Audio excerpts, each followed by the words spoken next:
Welcome to Romance Happy Hour. I'm Dylann Crush, and I'm here with my co-hostess, Dawn Luedecke.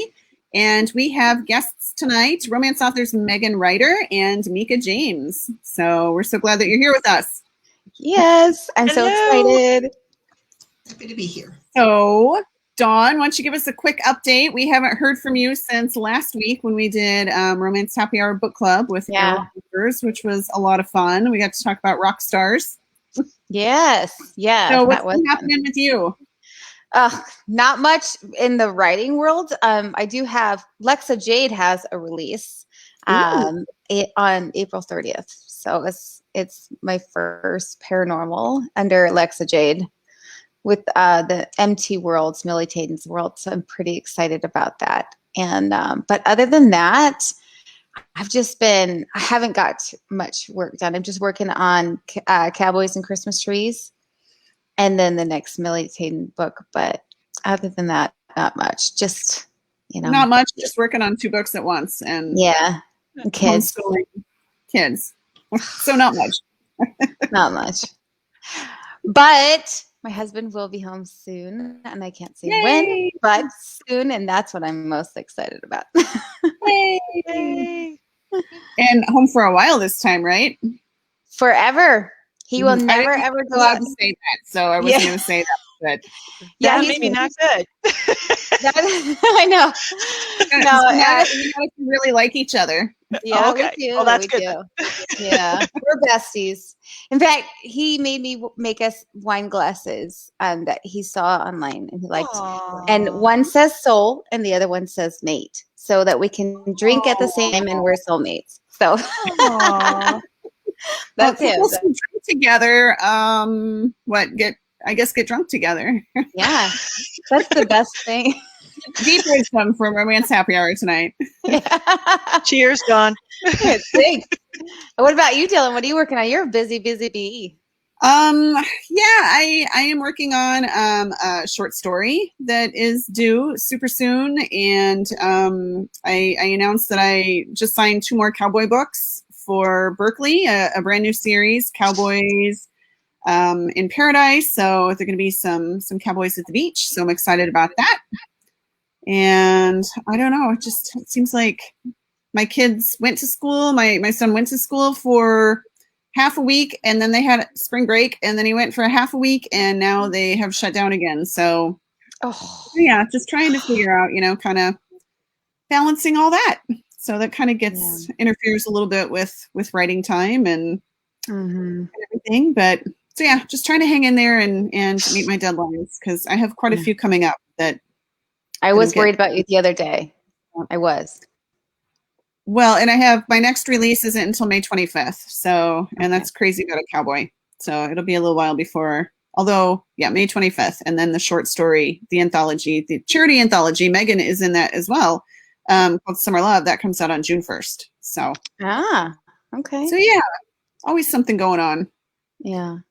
So Megan, why don't you tell us a little bit about who you are and what you write and all that good stuff? Oh, where do I begin? So I'm Megan Ryder. At the very beginning, because that will take. That'll take way too long. You all know me way too well. Way too well. We can be here all night. We can be here all night. No, I write sexy contemporary romance. I'm currently writing Cowboys, so we'll stick with that. As Dylann said, we are in a charity anthology together June 1st, and I'm writing a short story set in my Granite Junction world. So that one is in the middle of the series I'm working on right now that I'll be talking about tonight. So I write mostly that. I also do some paranormal under a different name, under Sabrina Silvers, and that first book is coming out in June. So lots going on in the world of Megan Ryder. Well, and I'm wondering why Dawn is saying good morning to everyone. I just corrected myself. Everyone should know that Dawn is in charge of the comments tonight. So if anything strange happens, my hands are up here. She's the one typing.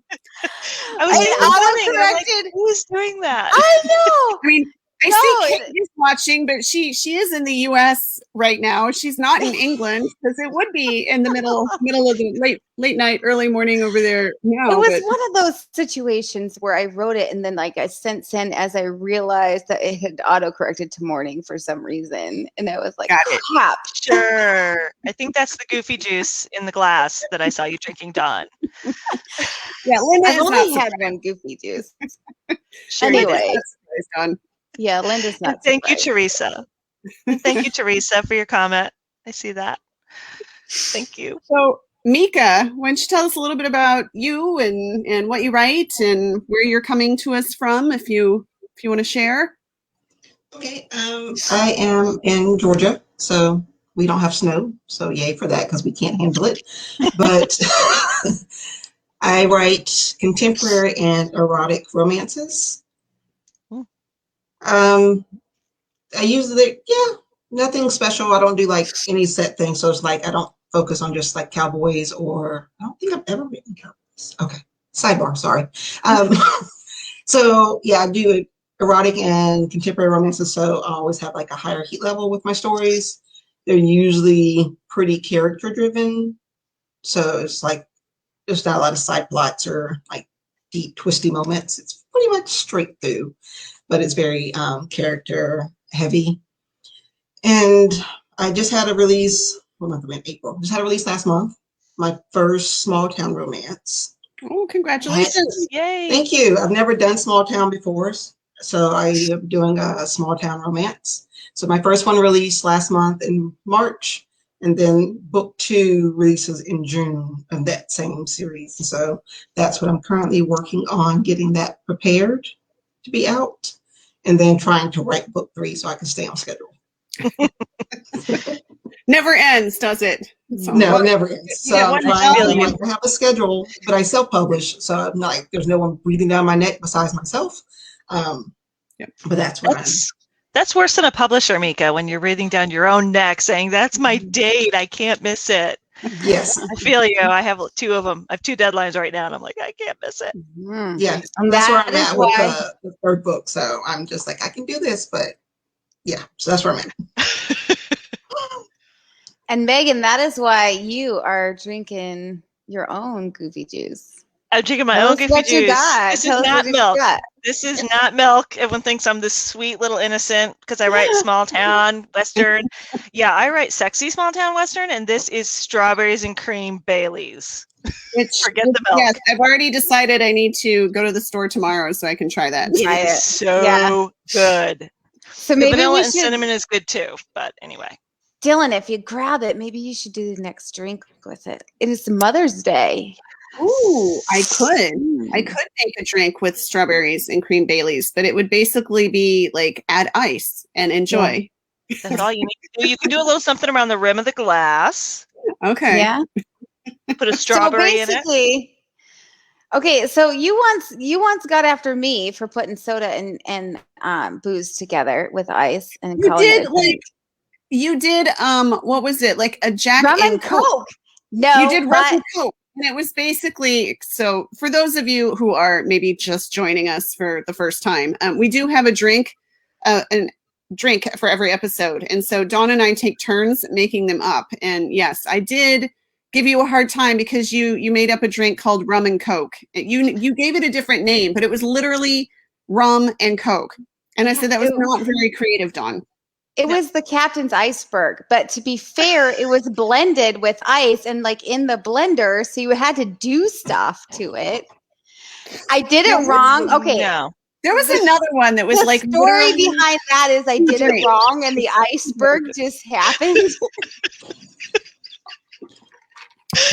I'm sorry. I'm not a bartender. Well, neither one of us are. No.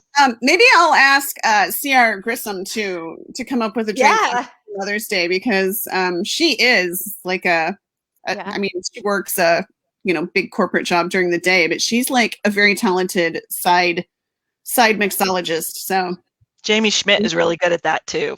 I will have to maybe reach out because she is good at drinks. Mm-hmm. Although, you know what, I saw there's a subscription box for cocktails, and they basically send you all the stuff to make like these top shelf, really exciting cocktails. So I thought maybe my birthday's coming up. I thought maybe I'd ask for that for my birthday. Yeah. I think it needs to be whiskey. Fun. And we could, yeah. Whiskey, bourbon. All the good stuff in that box. I think you already got your subscription box. I did. Well, and Megan knows about that too. So yes, I've been researching whiskey for a new series, and yes, but we might be heading out that way, and so for a family wedding this summer, assuming everything goes well and we feel comfortable traveling, and so I might get to stop by that distillery and visit, and if I do, I will take lots and lots of pictures. No, you buy lots and lots of whiskey. Well, that's a given. Although I'd have to drink the whiskey I already got from them first. So I'm willing to volunteer as tribute to help you taste test. Just saying. Thank you. So just a reminder, if you do have questions for Meka or Megan, or I mean, you can ask me and Dawn questions as well if you want. Go ahead and post them in the comments. And I think we decided that Megan, you're reading first tonight. You drew the short straw. I did draw the short straw. I mean, the first straw. Kate did ask about the dairy-free almond milk Baileys. I have not tried that yet. I've heard it's great, but I have not tried that. I've tried strawberries and cream and vanilla cinnamon and straight Baileys, but none of the almond milk Baileys. So I will have to put that on the list. I think they have a caramel one too, don't they? Or they did?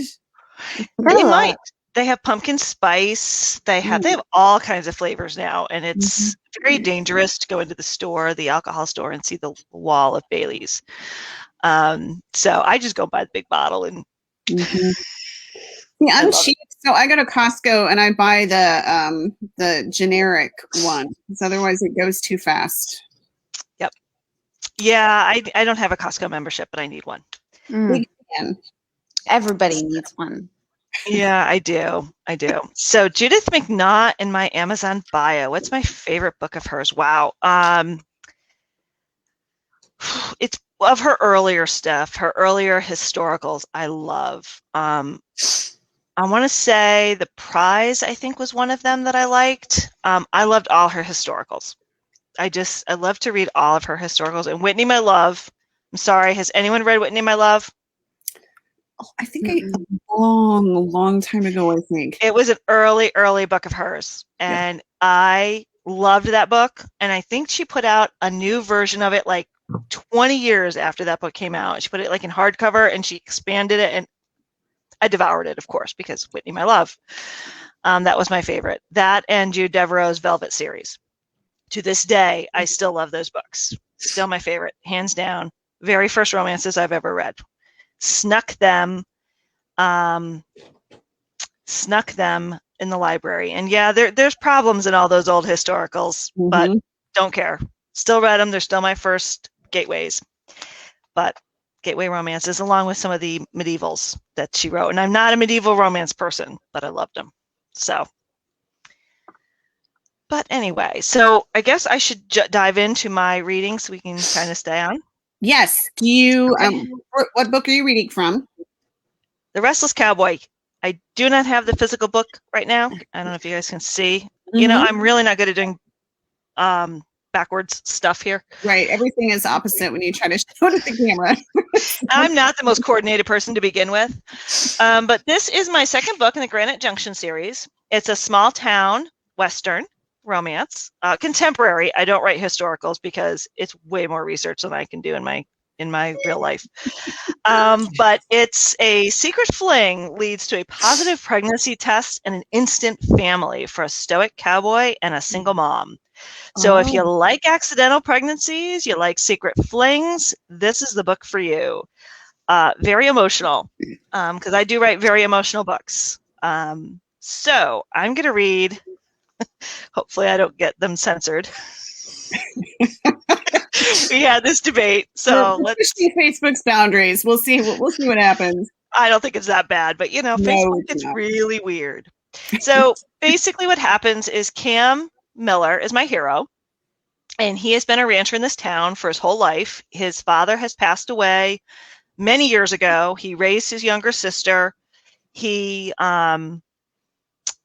But his father had actually killed somebody in a drunken driving accident, and the town was very resentful of him, of his father. His father died in prison very quickly after, and so they blamed Cam for, as a small town often will do, because they have no one else to put their blame on.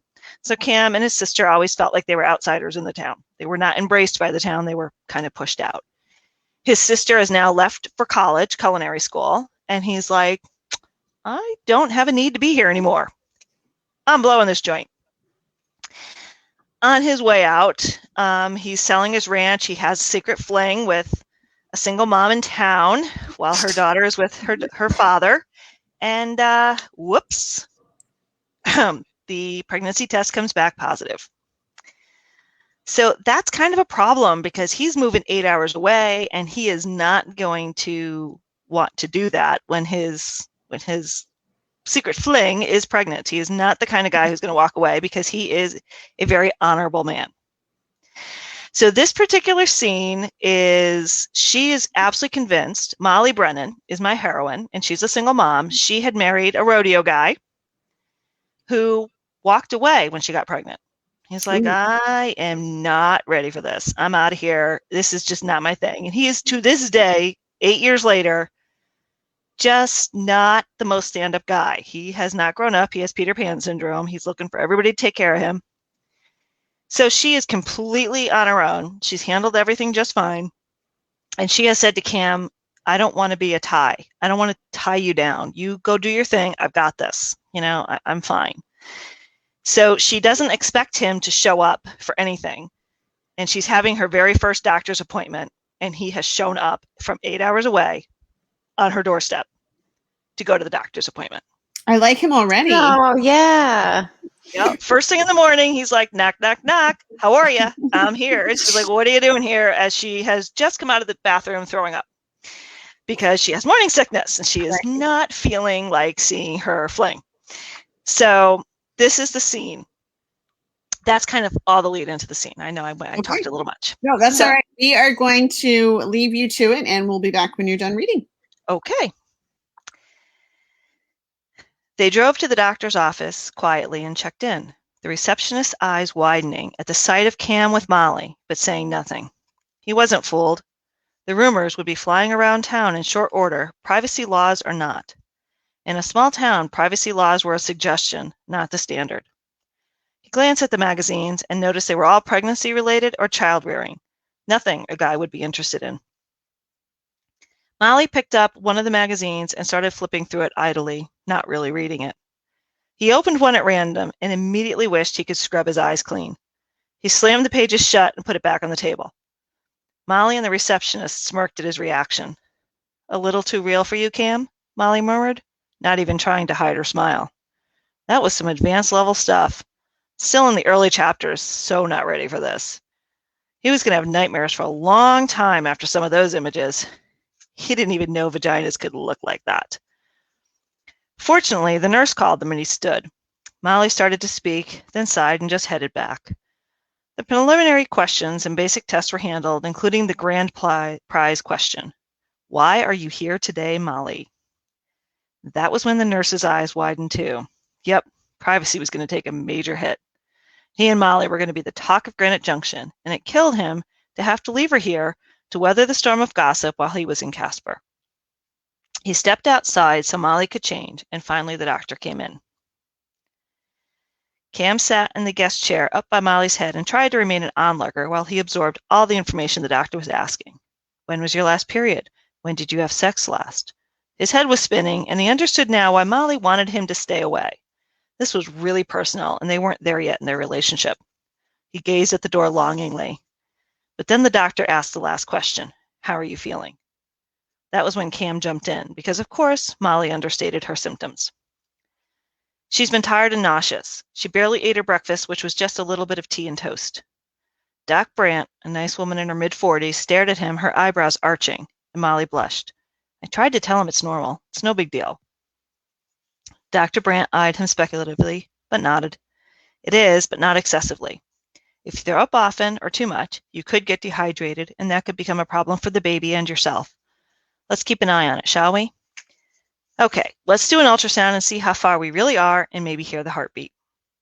She walked to the side of the table and Molly laid back, splitting her top and bottom so her belly was exposed. Cam studied her, trying to see where the baby would be, but it didn't look that different to him yet. Maybe a slight curve. He honestly couldn't tell. The doctor squirted gel on her belly, and Molly's skin quivered a little in reaction. Cam took her hand, and she jerked her head up at him, then relaxed. He gave her a smile and nodded toward the screen, which had flickered to life. The doctor drew the wand over her belly, and images started coming on the screen as she moved it over the belly. A sound filled the air, a loud, rapid whooshing sound, and he froze. Is that? Molly turned a big smile up to him, tears in her eyes. That's the heartbeat. The doctor also gave him a smile and pointed to the screen. And here's your baby. Cam stared at the screen, the sound fading into the background. Are those arms and legs and eyes? I had no idea. Wetness coated his cheeks, and he had no idea when it started. Molly was laughing. I know, right? It's amazing how beautiful she is. She's a girl? He turned stunned eyes to Molly. She shook her head. I don't know. I'm using she and he interchangeably for now. We can't tell until 18 or 20 weeks. And you're right on schedule for being about 8 weeks, Mommy, exactly as you predicted. Everything looks great. Do you want a picture? Maybe 2? They both nodded, still staring at the screen, while Cam grasped Molly's hand like it was a lifeline. For the first time since he's heard the news, it was real. He was going to be a father. His knees weakened and he sunk into the chair. Oh my God, he was going to be a father. What the hell did he know about parenting? How the hell was he going to do this? And how the hell was he going to do this from 8 hours away? Cam, are you okay? Doc, can you check him, please? A hand tapped his cheek, and he slowly focused on Dr. Brandt's slightly bemused face. Well, we usually get the stunned and happy parents, but the fathers don't often faint. You back with us, Daddy? He nodded, still overwhelmed. Holy shit, he was going to be a dad. That is The Restless Cowboy. All right. Bringing everybody back in here. Okay. I didn't think it was that bad. See? The V word wasn't bad. No. We're just Dylan, teasing you. I hear anybody. I really loved his reaction. Yeah. Does he like flat out faint? I mean, passes out. He almost does. And they catch him. They're like, whoa, dude.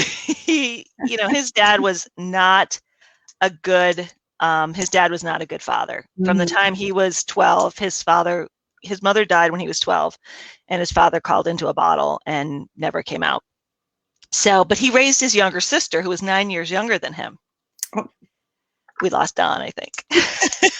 So he, his dad was not the best person, and he firmly believes, instead of realizing how much he's done for his sister and everybody else, he thinks, I can't be a good dad. And everyone's like, dude, you've done this. You've done this. But he doesn't believe he can do it. And he's just totally overwhelmed by the concept of being a dad. And the thought of, he's never held a baby. He's going to eventually hold a baby later, and he's like, how am I going to do this? How am I going to do this? I can handle a calf. I've done calving and branding. I can do that.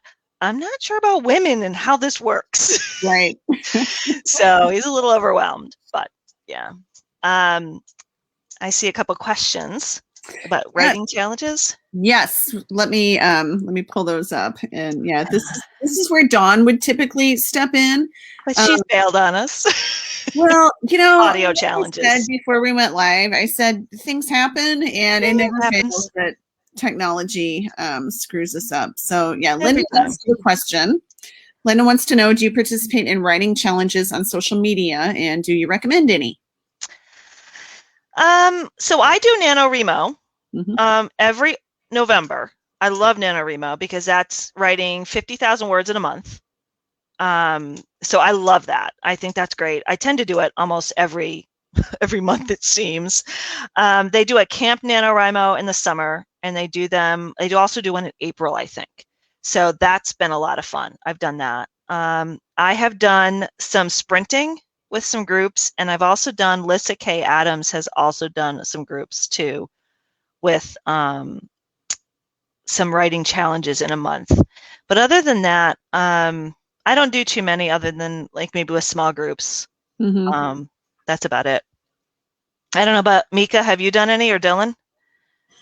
Yes, so I tried NaNoWriMo, failed because it stressed me out. So Yeah. I did not do that well, but I did on social media, on Twitter, there's an author, Tasha L. Harrison, and she runs a group called Word Makers, and she started this, it's a short challenge, it's called 20K in 5 days, and it's just what you imagine. You spend 5 hard-earned days trying to get 20K. The point is to try and write like a novella, but you can, whatever you work on, but you're really focused writing for those 5 days trying to hit the goal of 20K. So that's the challenge that I have done. So when the next one she has coming up is actually next in May. So I will be trying to get words when I was talking about book 3, trying to get words on book 3 during that 20K challenge. So that's pretty much the only one I have done and continue to do, because it's not as much pressure to me as the big one. And I was just, I don't know, the idea of 50,000 words in 30 days, especially because I'm a pantser, freaks me out. It's a lot. So it is a lot. 20,000 words in 5 days is a lot more per day than 50,000 words in 30 days. I know, but I think because it's a shorter time to try and maintain that pace. Okay. It's all mental games, but because it's a shorter time to try and maintain that pace is why I can handle that one. Because I'm like, it's just 5 days. It's just 5 days. And even if I don't make the 20K, which I've only actually hit 20K once, it's still just the 5 days of like that, but really focused, dedicated writing. And with that group, the Word Makers, we do write-ins daily anyway. So we're used to working together. So we Zoom pretty much Monday through Friday. Right. That's great. Yeah, it's a great group. She's got great resources on her site too, because I think I did one of her 20Ks to get a short story done. I did one of her 20Ks, and it did help me. But her resources are fantastic in the Word Makers group, so I would recommend that also. Thank you for bringing that up, Meka. Yeah. So Linda, check her out. I've produced a lot since being in that group, and it's definitely helped me focus my writing. So I know at certain time during the day I have to get on, and because we're on Zoom, you have that instant accountability. So I can't just be like, well, I just said I was going to write and then I surf Twitter for like 4 hours. Because they can see you if you have your camera on. They can see you. Yeah, they can see you. Exactly. You're kind of screwed there. Yeah, totally get that. Tracy has a comment that she said, "Have you thought of doing your own audio version, Megan?" That was a great read. So we love it when authors come on and read, because you put you put the inflection in that, sometimes when you write it, and even if you do have audio produced, sometimes they don't put the right inflection exactly like you would have heard it in your head. And so it's always fun to hear. Well, I have a quick funny story about this. I design training programs for a day job. I write training materials. I design training curriculums for companies, and we had to do we're doing videos now, and we normally hire voiceover talent to do our videos, and we had some problems getting some voiceover talents and with changes, and so we decided to shortcut the process, and they said, could you please, we need to hire somebody to do some voiceover, like short term. And I said, I can do that, no problem, I'll just do it really fast. Sent it out. Our customer said, wow, I don't know who you got for voiceover this time, but that was really good. One of the better voiceovers. I'm like, yeah, it was me. And it's not, our voiceovers are way better. They're like, you should be our voiceover talent from now on. I'm like, nope, no, I don't want that job.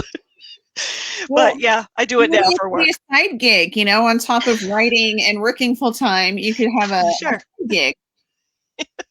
Yeah, sure. Why don't I add that to the list? Right. Linda has another question. We can always count on Linda for good questions. Linda says, tell us about your first published book and what was the journey like? So you want to take that one first, Meka? Yeah. Okay. Well, I came to writing by way of not like, people ask the question, I always wanted to write. Yeah, not so much. I came to writing by way of a video game. Oh. And I talk about it all the time. So like in my bio, I talk to me playing Sims. That's where I started writing. I would make stories for the game, that kind of thing. So my first book, because like I said, I am a self-published author.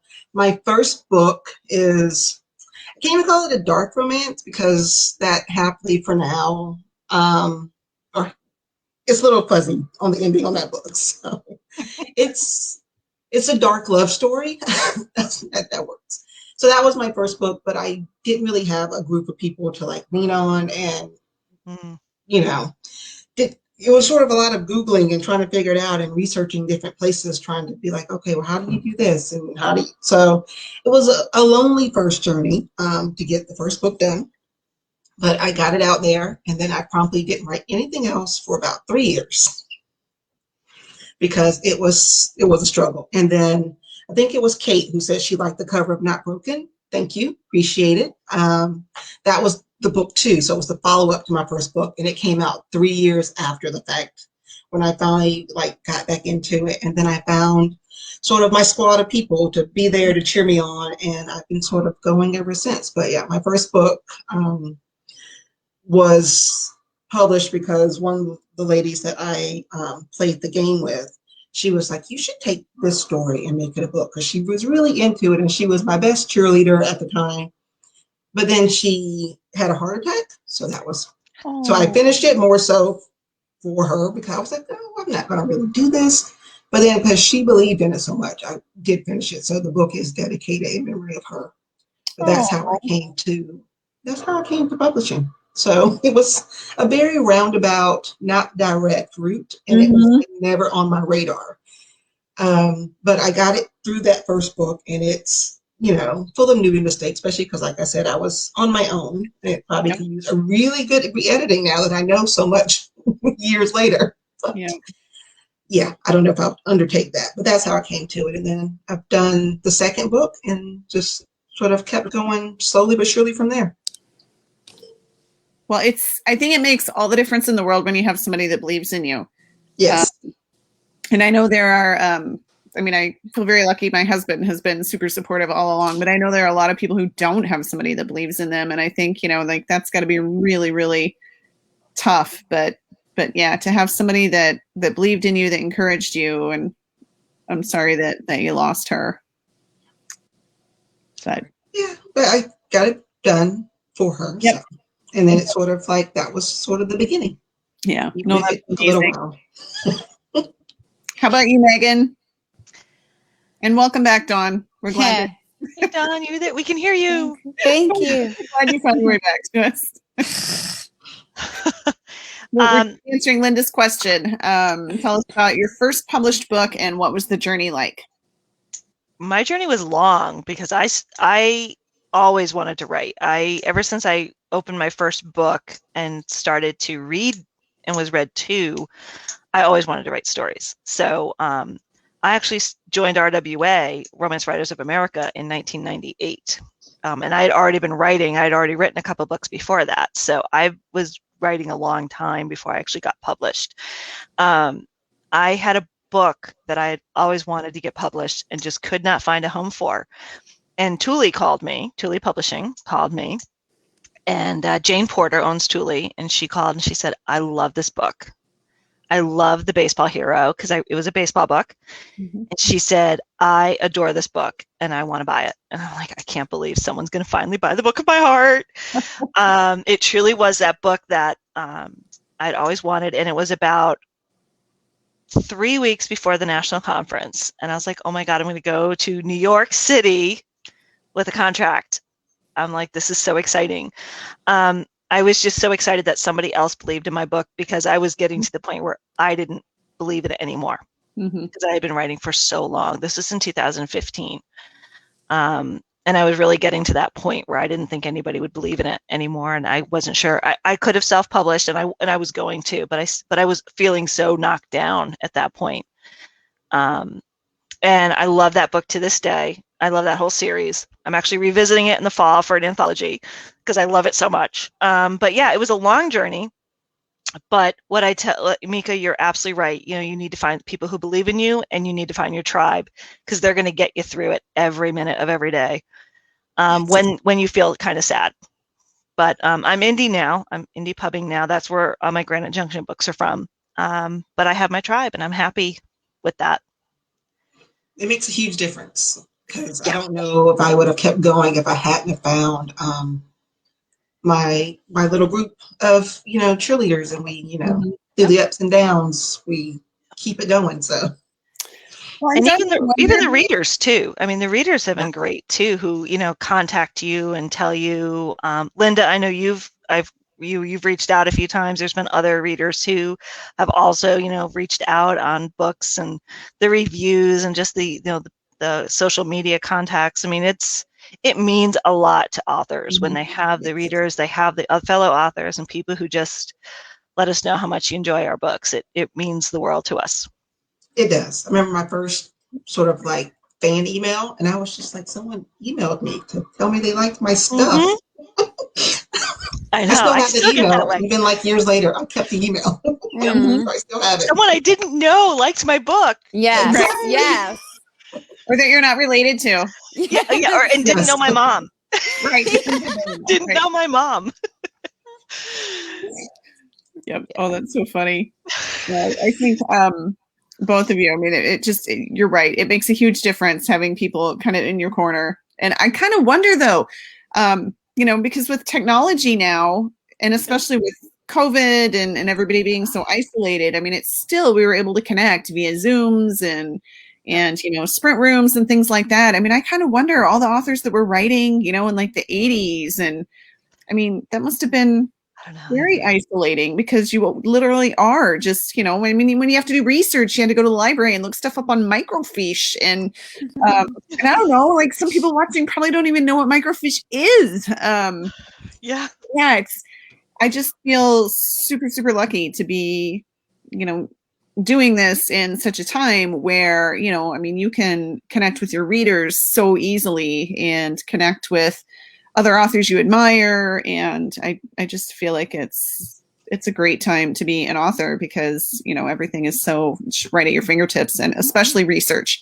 Yes. You need to look and see like, what's that intersection look like at that tiny junction in that small town I'm basing my fictional town on. And I mean, you can use like Google satellite and you're there. So, Yep. Yeah. Oh, tell me about it. It's great. So, Dawn, did you have an answer to that? Your first published book, what was the journey like? So I wrote it in secret. Like I think I've told before, my husband was the one that caught me smuggling in my 200th book and said, why don't you write these and make us money instead of spending all of our money on them?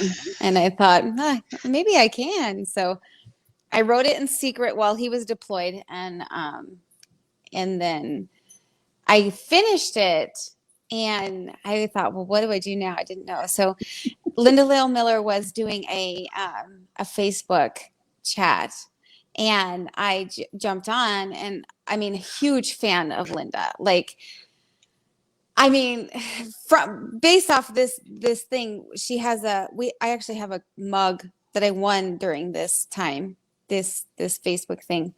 And it's named Linda, and my husband stole that cup religiously. He stole Linda? Yes, Linda was his favorite mug for years. And I was like, if you break Linda by tossing her in the back of your truck, you are going to be murdered, because I won that mug during this Facebook live or Facebook chat that I did with her. But in it, I asked her, I just wrote a book. What do I do? I didn't even know about RWA. So she said, my advice to you would be join the RWA. So I did. And my very first meeting, I went to Debbie Maycumber founded the chapter, and she was there speaking. So I met Debbie right away, and my first publisher right away, Small Press, and the editor was there. So, and it kind of snowballed from there. My first book was the first one I wrote, and it had needed massive revisions, but I got an R&R pretty quick off of it, so I'm pretty excited about that. And but yeah, it kind of just snowballed from there. That's me. Nice. Well, I want to make sure that we have time to hear from Meka. Yes. Are you ready to read? Oh, okay, yeah. We can skip that, but that's fine. And I think you win the prize for like the coolest backdrop, like wall. I don't know if it's wallpaper or paint. Yeah, I love it. It's I've been paint. really admiring your stripe. So even. Oh, Love well, this has been a work in progress since the beginning of this month. It used to be my kids' playroom, but my youngest is 11. They don't really play in their playrooms anymore. They're just on their gaming systems or watching TV. Mm-hmm. So again, I was talking about my squad members. One of them was like, well, because I was a nomad around the house. And so she was like, why don't you just use the playroom if they aren't using it? And I was just like, because it's stuff and I didn't want to do it. But yeah, it's been a work in progress. But no, it's paint. And I did those lines myself. I've been doing all the work. So my oldest son, he's 18. He helped me, but we were in here with the ruler and the tape and all of that. So yes, it's almost complete. So it's not done yet. Tomorrow we get new carpet and then I can put everything together. But it has been a work in progress to get the room together. And I went pink because I am the only female in the house. My daughter lives in Seattle. Yeah. My daughter lives in Seattle, so I do have one girl, but then I have 3 boys and then the husband. And so I am the only female in the house now. And I was like, my lady lounge was going to be pink. That's what I call it, my lady lounge. Mm-hmm. So that's what I have going on. I feel ya. I got 3 boys and 1 girl too. So, yeah. Right. And my keep boys them all don't ever out. want to leave the house, they've said. So I don't know. We'll see how it goes. Sounds about right. I kicked my children out of their playroom too. My youngest is 12, so I'm with you. But I did it a couple of years ago because I'm a mean mom. Yeah, I wouldn't have thought about it, but I did. So now it's been a work in progress. But after this weekend, it should be complete because carpet is tomorrow. So yay! Oh, nice, awesome. Well, do you need to set up what you're going to read, or are you starting at page 1, or give us a little? I'm not starting at page 1 because censorship possibilities. I have to go through and try and figure out. So what I have, so I'm reading, if you can see my book, Renovation of Love. This is my first time having an illustrated cover. So that was pretty exciting for me to do as well. So this is book 1 in my small town series, Love on Madison Island. And it's a fictional coastal town in Georgia. So it's like a mashup between Savannah and Tybee Island. Mm-hmm. So they're just like a little fictional thing. And this first one is a second chance romance. So, and it also encapsulates my love of HGTV because I watch it an awful lot. So, but basically, Cynthia, the heroine, she's coming back to town after being gone for 25 years. So they're older characters, by the way. All the characters in this series are going to be 40 plus, minus love interest in book 2. He's a youngin' in his 30s, but we'll forgive him for that. So she moves back to town after being laid off from her job, and she had inherited this Victorian house from her aunt who passed away a few years earlier. So she moved back to town and she's decided to make it into a bed and breakfast. And because it's a small town, there's only one construction crew on the island, and it is run by the boy she left behind when she fled town 25 years prior. They have a whole history. They dated basically all up through, I don't know how school goes when you're at, but like middle school is like 6th grade through 8th grade or whatever. So they've been dating since they were like in middle school. So that's all they did was each other. So she's back and they are working on getting her house together. So the setup is after the first day of working together, she is with her friend because each book is going to follow, there's a group of friends. So it's Cynthia, Regina, and Irene, and they're friends. And Regina is the friend she's staying with while the house is being renovated into a B&B. And she's planning on living there because she doesn't think she's going to fall in love with Marcel again. But, it's a romance novel, so she's wrong. And it's fine. So where she is, so the setup is after the first day of work where she was at the house and They were taking down walls and knocking holes in things. Long, hard day of demo. She is going to have dinner with Marcel, and we're picking up so that we can see a little bit of how she interacts with her friend, and you get to see how she interacts with Marcel as well in this chapter. But my chapter's a little short, so it won't take me that long, but we'll see how it goes. So that's the setup for this. We're starting with Cynthia, who is getting ready to go have dinner with Marcel, and her friend Regina is there with her. Okay. We can't wait to hear it, and we'll be back after. Okay. All righty. So, where are you going? Regina asked as I held up a third shirt before tossing onto the growing pile on the bed. Nowhere special. She poked at the clothes scattered about before pushing the pile to the side and took a seat. You can't be this damn indecisive about what to wear for nowhere special. Our gazes met in the mirror, and she wore a full-on don't bullshit me expression with her pursed lips and narrowed eyes. Just having a celebratory-ish dinner with Sal for finishing up a great first day of construction. Her eyes went wide just before she scrambled off the bed and over to the closet. Stop right now. I know that look. She waved me off. Take off those jeans. This is a no pants night. You need a skirt, a short one, and the good underwear. Ooh, and I need to call Irene. Our girl is getting back up on that stallion. First, it's dinner. Pizza. I don't need a skirt or the good underwear because he won't be seeing it. Secondly, I'm not getting up on nothing. I'm not getting up on nothing, you nut. So no calling Irene and dragging her into your foolishness. She ignored me and kept pushing my clothes along the wooden rod, looking for something she deemed worthy. This. She turned around holding up my black wrap dress. A little bit sexy, but not too revealing, just to tease. Plus, it's easy to take off. It's perfect.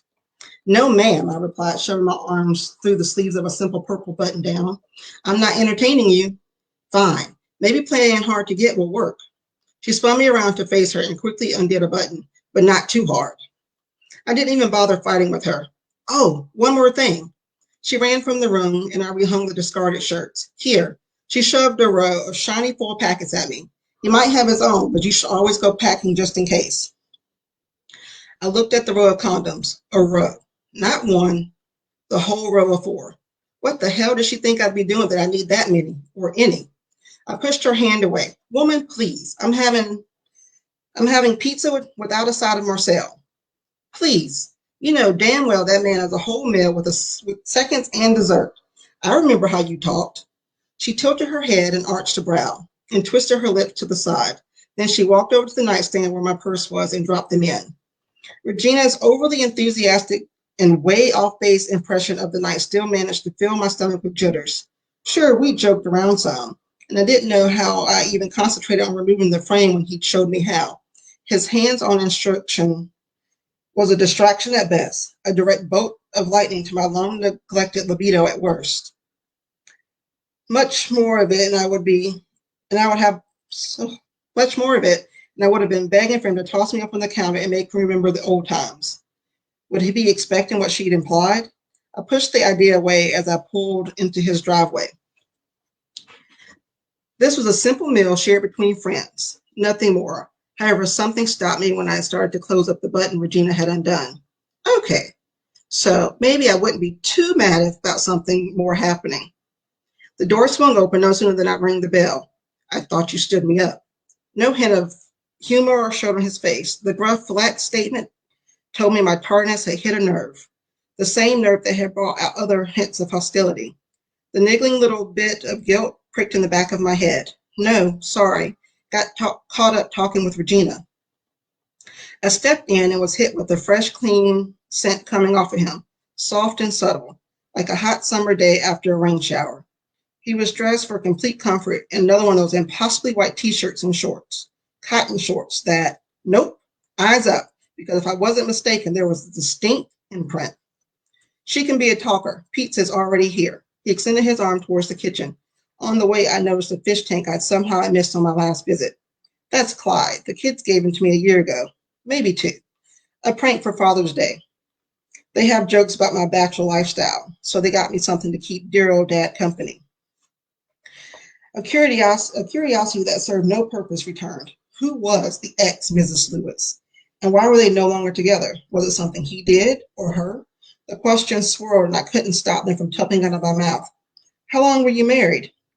He rolled his tongue along his bottom lip.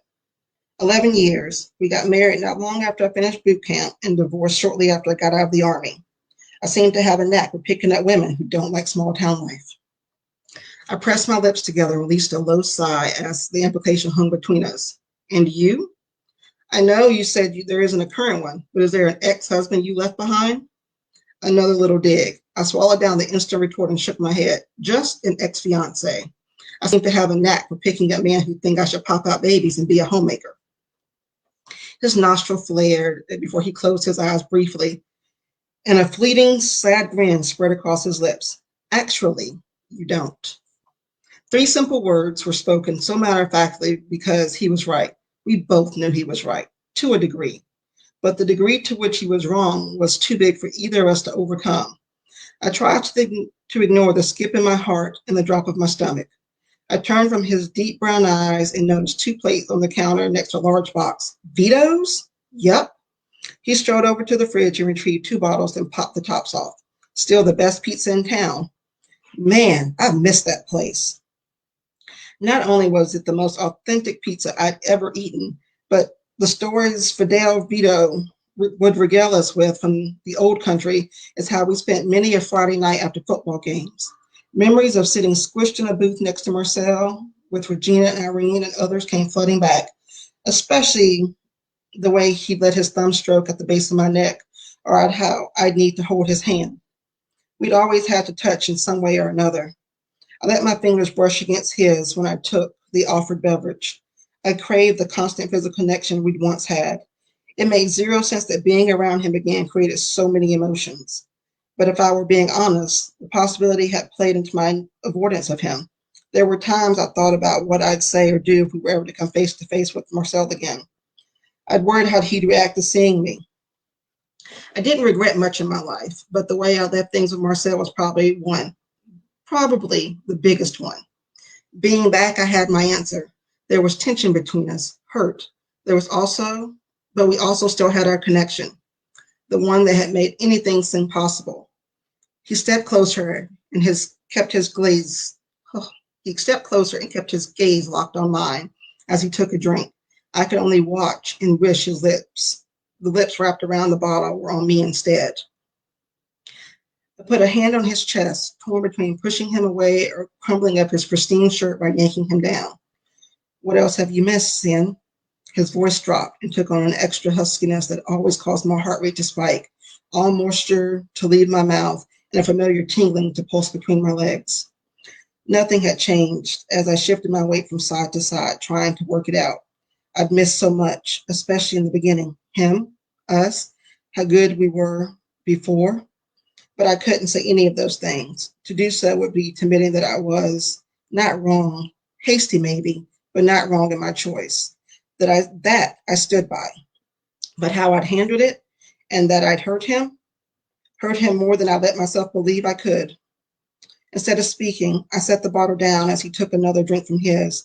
I ran my hands across his chest, feeling the muscles beneath. He didn't stop me. When I lifted the hem of his shirt to slip my hands under, still, he didn't stop me.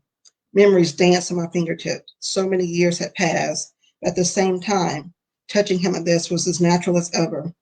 Our first time, as cliche as it was, happened on prom night at the edge of my aunt's property, under the stars in the bed of his father's restored 1950s pickup truck. We planned the night. Marcel had tried to make it as romantic as possible with blankets, pillows, and candles, and he'd succeeded. My actions were as tentative now as they'd been then. The heat of his skin warmed my palms as I ran them across his stomach. He tried to seem unaffected, but I noticed the tighter grip on his bottle and the slight balling of his fist as he attempted to restrain himself. I licked my lips and stretched out my toes to reach his neck. I inhaled before placing a tiny kiss on his collarbone. Somewhere in the back of my mind, I knew this was probably a bad idea. Too much between us to muddy already dirty waters with sex. But being so close and being around him for the last few weeks, it almost erased the last 2 decades.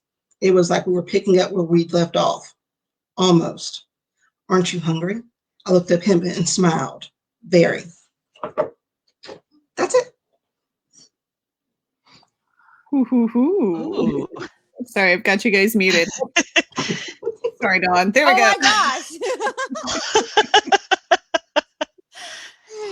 I love it. That was awesome. That was great. Very much enjoyed that. Love it. Thank you. Yes. So that was like their first sort of like setup to letting some of the emotions out, but they have a lot of stuff they have to work through first. But the temptation was there for sure. And Teresa, thank you. I'm glad you like the older characters. I was concerned, but I'm older. I'm the same age group as my characters, and so I'm like, they still fall in love and have romances and everything. So that's why you chose to do older characters? Yes, because I mean, it's not just the 20-year-olds that are falling in love and having new adventures in life.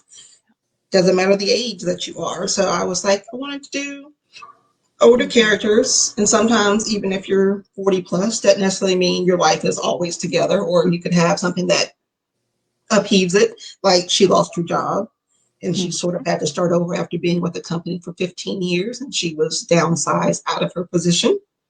And I mean, you can still have a messiness at any age, and so that's why I went with the older characters.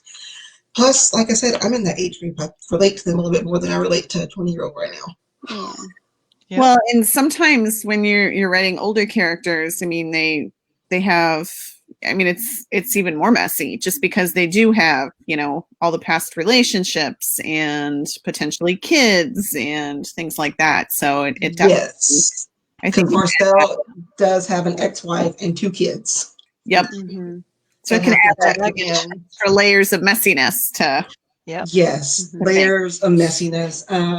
And Cynthia has a sort of dysfunctional home life with her parents, and so that's still unresolved. And so, yeah, lots of different things in there that happens no matter how old you are. And so I really enjoyed being able to write the older characters and deal with how different things happen at a different stage in your life. And, you know, you're older, so you can handle things sometimes a little bit better, but not always. So, yeah. Love it. Yeah. Well, you have to keep relearning the same lesson over and over and over because you didn't learn it the first time. And so like, yes. another chance. Yeah. Well, and I wonder too. Oh, sorry, Dawn.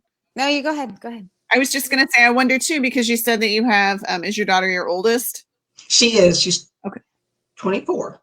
So I wonder too if sometimes that comes into play because, you know, I've written a lot of younger characters that are in their mid to late 20s. And then, you know, as my nephews get older and my kids get older, it's like, I'm going to think about that. You know, they're too close to that age of some of my characters. And like, I just don't want to go there. So yeah, my characters kind of tend to go aging up. They're aging up. Starting to go up. I think I was mid-20s and then I got to 30s. And so, yeah, now it's going up. So now we're in the 40s. Yep. Yeah. I'm going to be 39 this year in just a few weeks, and I'm already freaking out about turning again 40. or for the first time. For the first time. Okay. Yeah. Actually, my husband just turned 39, and that's how I was thinking about it. And I'm freaking out, and I'm not even 40 yet, and I'm already freaking out. See, oh, Dawn, 40 is great, Dawn. 40 is fabulous. Baby, I know. I was teasing Dawn. I knew it was the first time, but 40 was great. Well, it wasn't great, but it was great once I turned 40 because I got to tell you, man, I just was like, you know what? I'm 40 and I can do what I want. And 40 is the new 30. It is the new 30. Yeah. I mean, you got to do a little bit more explanation here because you said 40 is great. Like you would say like, oh, God, I can't believe I just graduated high school. This is so awesome. Like that's how I got your 40 is great vibe here. So what did you do in your 40s that was so awesome? I was like, you know what? The world is my oyster. I'm going to do my thing. Okay. It is my thing. I'm not going to be constrained by people and what they think anymore. I'm 40. I'm going to own it. I'm gonna own my world. Yeah. I haven't figured my stuff out. By the way, I just turned 50. So, you know, I haven't actually owned it yet. But I have decided, when I hit 40, I really said to myself, you know what? I am done trying to pander to everybody else and their expectations of me. Yeah. I'm 40 and I'm going to just embrace it, and I'm going to be who I am. It was probably less about the age, but everything leading up to 40, everyone always has all these expectations of you.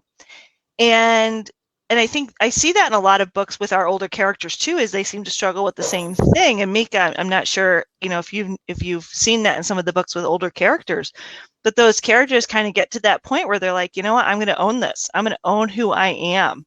Yes. In a different way than our younger characters and younger people actually do. You know, older characters like, you know what, I'm going to own who I am. I'm going to own my world. I'm going to own it. And they just go forth and conquer. Mm-hmm. Yes, that is true.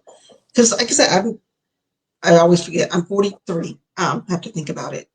It's bad, but yeah, I am 43, and I have liked 40 in my 40s. So when I turn 40, I'm like, it's where a lot of things are happening. Like I'm doing the other thing.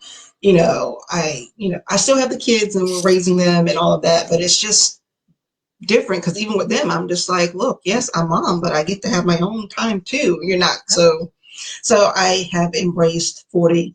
But yeah, as far as my characters go, they are sort of like, this is who I am, especially Regina, Regina is definitely the one who's most set in her take me or leave me moments. She's that person who has owned her everything. The other two friends are working through some stuff, but she's pretty much owned her everything. She has some hiccups because you have to have a right book for her. But yeah, I wanted them to be not overly confident in who they are, but not being as scared to lean into who they are at this age and just being, like you said, embracing it. Be like, I'm 40. I am tired of putting all this other stuff in catering or, bending to everyone else's will. And I just want to be me. Mm-hmm. Yep. That leads kind of into our next question. What is the significant way your current book has changed, if at all, since the first draft? From, you mean my work in progress or the one I just read from, or either one? Either one. Okay. Let me think. I'm trying to think if I'm just now doing edits on book 2, so I don't know. It hasn't changed a lot yet. I just started doing edits on that one. But for renovation, I did have to work some stuff out with Cynthia's parents that was different than how I had originally changed it in the edits, to sort of dig a little bit more into that relationship and how it made her feel. And so that I really explored how the life she had with her parents, as sort of dysfunctional as it was, shaped her more than she actually wanted to admit. So I had to dig deeper into that from the first draft to what the final product was. So it was in there because her backstory is her parents got pregnant with her when they were teenagers, and her grandfather was the town minister, so they had no choice but to get married. Mm-hmm. And neither one of them wanted to be in that situation, and Cynthia sort of paid for that choice with how they responded to her. And so I had to dig deeper into that as it shaped her character, because she was coming off super unlikable initially. She was coming off super unlikable because I wasn't digging into that emotion and background enough the first go round. So I had to go through several rounds to get her right and get the right balance there. Okay. Yep. And I think that's it for the questions. Yep. Well, and we're actually already over time. Yeah. Because it goes like that. We told you it'd go fast. It goes through. Yeah. So I think we'll wrap up. Do you want to remind people what you're giving away and what they need to do to enter? We've got a giveaway post up on the Romance Happy Hour Facebook page. So that's where you go to enter. Yep. Okay. Yep. Megan, what are your, do you remind what you're giving away? So I'm giving away 2 ebooks for The Wrong Cowboy, which is the first book in my Granite Junction series. And I'm also giving away an arc of The Restless Cowboy that I read from tonight. Nice. That's coming out next week. So I think you follow me on BookBub, and you are entered to win. Yep, and just make sure you post a comment on that giveaway thread so that we know. And Meka, I am giving away an ebook copy of Renovation of Love, which is the book I read from tonight. And you would also follow me on BookBub to enter into that. So yeah, I'm giving away, so you can find out what happens at the end of that scene. Very good. There we go. all right, and we'll keep that open through Sunday night. So if you haven't had a chance to hop over to the page and enter, please go ahead and do so. And thank you so much for being with us tonight. We really appreciate it. It was a real pleasure hearing from 2 completely different stories. We got cowboy, we got small town on an island. That's what I love about romance is, you just never know. It's so much fun to have authors come on here and share their words with us. We really, really enjoy it. Yeah. So, Thanks for having me. Thank you all for coming. I really had a good time. Thank you for having me. Okay. For sure. And we'll be back, Dawn, not until second week of May. Yeah, let me see. What day is it though? I'm just checking because my birthday is May 10th. So is it on my birthday? Well, oh my God. If we're having happy hour on your birthday, then no, it's May 13th. It's not my birthday. I was gonna say I'm not sure that you would show up. Well, if it is on your birthday, you owe the new drink. Yeah. It's not though. It's not. It's 3 days after my birthday. It's very close. It's very close though. Well, we'll still celebrate. Yeah. All right. Sounds good. Thanks for being with us. We appreciate it. And we will catch you next time. Bye. Thank you. Bye, everybody. Bye.